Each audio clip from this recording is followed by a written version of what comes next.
So good morning, everyone. I'm Melissa Hanson. I'll be presenting on behalf of our group. Good, it does work. I have no disclosures. So our project focused on the fundamentals of laparoscopic surgery, or FLS program, and we know that this was created over 20 years ago, and a lot of things have changed since then.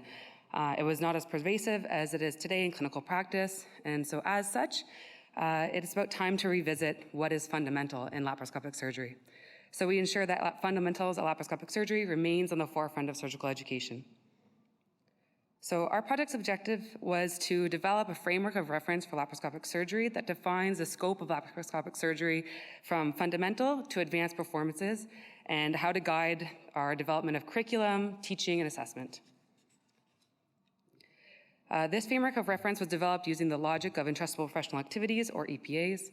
EPAs are constitutive tasks of a field of practice or discipline that allow us to integrate multiple things into a single evaluation. So integrating your knowledge, skills, and attitudes from different aspects of performance into meaningful units of evaluation. So as such, EPAs offer us a framework to define the most salient aspects of laparoscopic surgery while remaining generic with regards to specific procedures and specialties. So this framework of reference encompasses three components. So first, a list of essential tasks, or EPAs.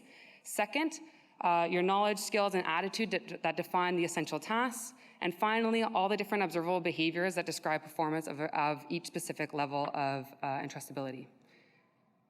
So moving on to our methods. So in order to develop our framework of reference, we followed a series of steps. So first, we did a literature review to go over what was identified as being core to laparoscopic surgery in terms of assessment. Two, we then did a series of educational retreats with subject matter experts. And finally, we did a validation process of the framework of reference with those subject matter experts. So in the first step, we conducted a literature review to identify the competencies associated in laparoscopic surgery and the aspects prioritized during those assessments. We then used data that was generated from these retreats. So we had 2 retreats that brought together subject matter experts to engage in a series of activities. The focus of the first retreat was on generating a list of the requisite fundamental non-procedure specific clinical skills related to laparoscopic surgery. Our second retreat employed a series of innovative activities, including think alouds, group interviews, and discussions to generate a list of tasks associated with laparoscopic surgery.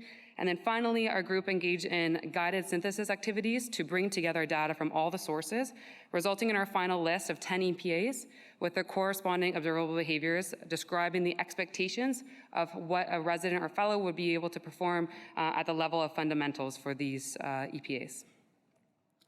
So in this third step, we have had 4 retreats with subject matter experts to confirm, refine, and revise each of the 10 EPAs, including the competencies and observable behaviors that should be found within each EPA.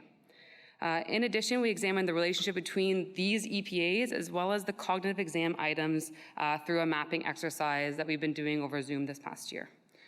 And so this is an example of one of the EPAs, which was edited, as you can see here, throughout our time together.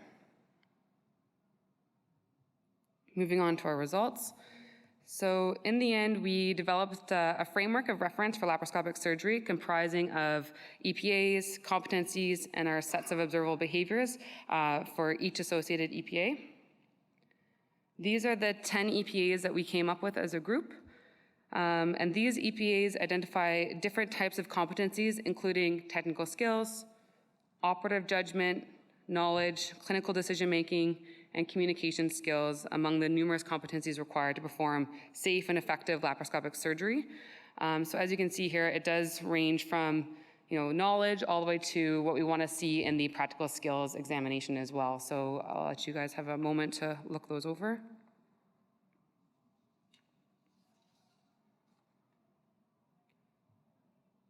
In this slide, you can see an example of one of our EPAs in our current edition of the EPAs with its associated observable behaviors. So note that observable behaviors were tailored so that they describe the expectations at the level of what is fundamental for this EPA.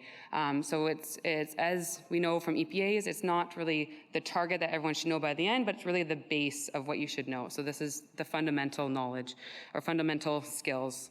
And this is our example for EPA number 8, which is establish and maintain pneumoperitoneum.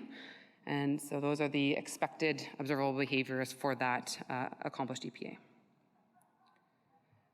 For our conclusions, so this framework of reference has broad applicability in surgical education as it defines EPAs, and it defines the competencies and observable behaviors that can be used in the development of not only curriculum or assessment, but also in teaching our residents and fellows and other surgeons. Furthermore, they provide a common framework of reference for the construct of laparoscopic surgery that did not previously exist. And we're hoping to move forward and bring this to modifying the FLS exam.